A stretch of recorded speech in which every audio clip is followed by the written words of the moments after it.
I'm so excited to be back here making another video about my journey toward living my dream life, building the life that I've imagined, the business, the brand, the comedy career that I want.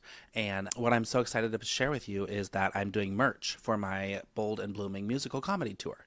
And what's interesting about doing merch, this is my first time as a musical artist going around the country and selling shirts at venues. I personally think this is similar to Halloween. For me, on Halloween, I get so caught up in having the best costume, trying to have the best costume and like coming up with the best costume, the funniest costume, the most clever costume, that I actually freeze up. I get a creative block and don't end up dressing up because I can't think of something that's the absolute best. But what I realized about Halloween a couple years ago is that it's not about being the best, it's just about being a part of it. It's not about having the funniest costume, it's about having a funny costume and commenting on other people's funny costumes. It's kind of similar to what I've learned in the comedy world or the improv world, where it's not about being the star yourself, it's about making the whole group shine.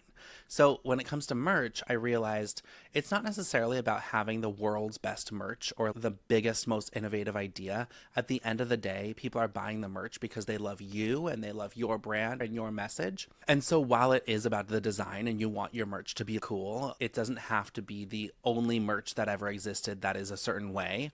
I am really excited. There's two things I want to say about merch.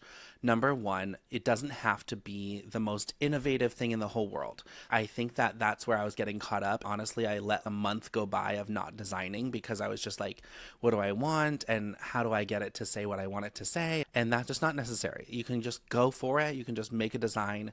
And what I've learned in business in general is that the ultimate best way to do things is to be action oriented, to take action and design something and get feedback on it, or collaborate with somebody, get their ideas and use their strengths. So I did that process, and finally my friend Marno was like, what do you want me to do? What do you want me to do for the merch? Because she wants merch. Like, we all want merch for the tour. And I realized that I was stewing too much and slow decisions. And I don't want to be that kind of person. I want to be a fast decision maker. I want to be a decisive person. I want to be an action oriented person. So it was really interesting to find myself kind of being a slowpoke. And the second thing that I want to say about merch is about feedback. Like, you're ultimately making something that you want people to be buying. And if you are wanting people to be buying anything, you should be understanding the consumer. And there's been plenty of times in my life where I've been impulsive and I've designed something or I've made something or I've put something out there, I've launched something without getting feedback from people who might be interested in buying it. And then, of course, nobody buys it because I didn't check in with people.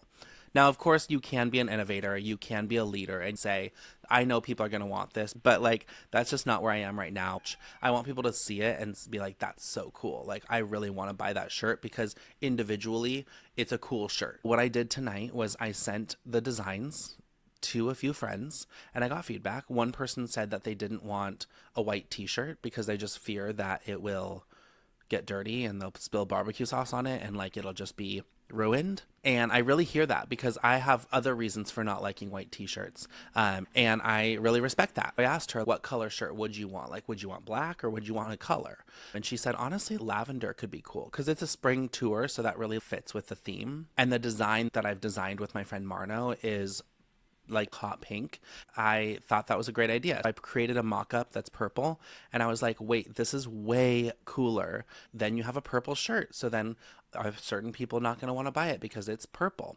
And so it's like, then do you want to have options? If you have options, does that increase the costs? So there's a lot to think about when just creating merch that maybe 20 or 40 people will buy. But if you don't ask for feedback, if you don't go through that process of creating something, getting feedback, making a change, updating it and getting more feedback and kind of going through the process, you might create something that just nobody really is that interested in. So I personally find it to be extremely helpful.